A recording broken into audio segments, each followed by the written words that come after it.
कालाकोट के लोगों के लिए एक बड़ी खबर जो है वो इस समय निकलकर सामने आ रही है। मैं आपको बताता चलूं कि पिछले एक महीने से जो है वो कालाकोट के अंदर म्युनिसिपलिटी के ईओ का ना होना, कालाकोट के गरीब तबके का उस वजह से तड़फना जो है वो अब जो कालाकोट के लोगों की जो गार्जियंस थी म्युनिसिपलिटी ईओ को लेकर, वो अब टाइम जो है वो खत्म हो चुका है।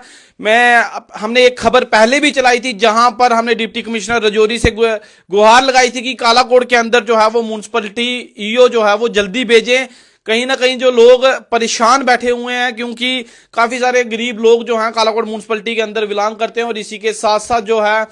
अब मैं आपको बताता चलूं कि एक ईमानदारी की मिसाल जो है वो कालाकोट के तहसीलदार मानिक सिंह राठौर, जिनको एडिशनल डिप्टी कमिश्नर द्वारा ईओ जो है वो अपॉइंट किया गया है, एडिशनल चार्ज जो है कालाकोट म्युनिसिपलिटी का वो दिया गया है उन्हें। मैं आपको ये बता दूं कि एक बड़ी खबर जो है वो इस समय निकलकर सामने आ रही है, जहां पर बताया जा रहा है कि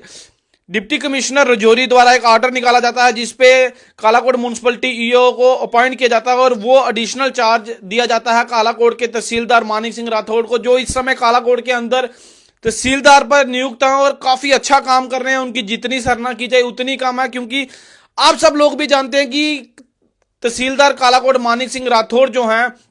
वो कहीं ना कहीं इस समय कालाकोट के लोगों के दिलों पर राज कर रहे हैं एज ए तहसीलदार। क्योंकि कोई भी ऐसा काम, कोई भी ऐसी आज तक जब से उन्होंने ये पद संभाला है तब से लेकर अभी तक कोई भी आपने देखा होगा कि सोशल मीडिया पर भी जो है वो अभी तक तहसील की कंप्लेन नहीं आई है। और ऐसे ऑफिसर को जो है वो म्युनिसिपलिटी के अंदर ईओ बिठाना में जितनी तारीफ हो सकती है हमारे डिप्टी कमिश्नर राजौरी अभिषेक शर्मा जी की, उतनी कम है। क्योंकि उन्होंने एक ऐसा ईमानदार ऑफिसर जो है वो ईओ म्युनिसिपलिटी के लिए नियुक्त किया है। मैं आपको बता दूं कि कालाकोट के अंदर पिछले एक महीने से जो है वो लगातार ये बात चल रही थी। हमने भी स्टोरीज की और भी जो हमारे मीडिया भाई हैं उन्होंने भी स्टोरीज की कि कोई ना कोई ईओ जो है वो कालाकोट म्युनिसिपलिटी के अंदर आना चाहिए। और ईओ जब कालाकोट म्युनिसिपलिटी के अंदर नहीं आ रहे थे तो सब लोगों ने स्टोरियां की और एमएलए कालाकोट की भी सराहना करनी होगी, उन्होंने भी काफी जोर लगाया इस बात को लेकर कि कम से कम कालाकोट म्युनिसिपलिटी के अंदर जो है वो ईओ होना चाहिए। और एमएलए साहब की अगर बात की जाए तो उन्होंने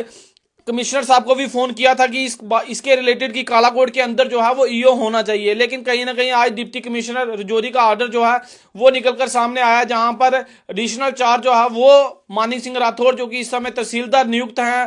तहसील कालाकोट के अंदर, उन्हें जो है वो एडिशनल चार्ज दिया गया है। और जितनी ईमानदारी से मानिक सिंह राठौर काम कर रहे हैं, तहसीलदार काम कर रहे हैं, उसी हिसाब से उन्होंने देखते हुए उन्हें जो है वो म्युनिसिपलिटी ईओ का चार्ज भी दे दिया गया है। और मेरी सभी कालाकोट वासियों से गुजारिश रहेगी कि वीडियो को जरूर ज्यादा से ज्यादा शेयर करें, ताकि जिन लोगों की म्युनिसिपलिटी की कमजोरियां जो थी, वो जिन लोगों के काम रुके पड़े थे, जिन लोगों के सफाई नहीं हो रही थी, जिन लोगों के और भी मसले मसाइल थे, वो मसले मसाइल जो हैं अब वो हल हो सकते हैं। क्योंकि कालाकोट के अंदर एडिशनल चार्ज पर तहसीलदार कालाकोट को म्युनिसिपलिटी के ईओ का एडिशनल चार्ज मिल गया है और आप कल से अपने जो भी ग्रीवेंस है वो उनके समक्ष रख सकते हैं। और मैं उम्मीद करूंगा कि जिस तरह से तहसीलदार मानिक सिंह राठौर तहसील के अंदर काम कर रहे हैं उसी तरह से जो है वो म्युनिसिपलिटी के अंदर भी काम करेंगे और लोगों को वहां भी जो है उनकी सेवा करेंगे। इसी तरह की न्यू अपडेट्स के लिए आप देखते रहिए लाइव और मैं आपका भाई तुषार रावत।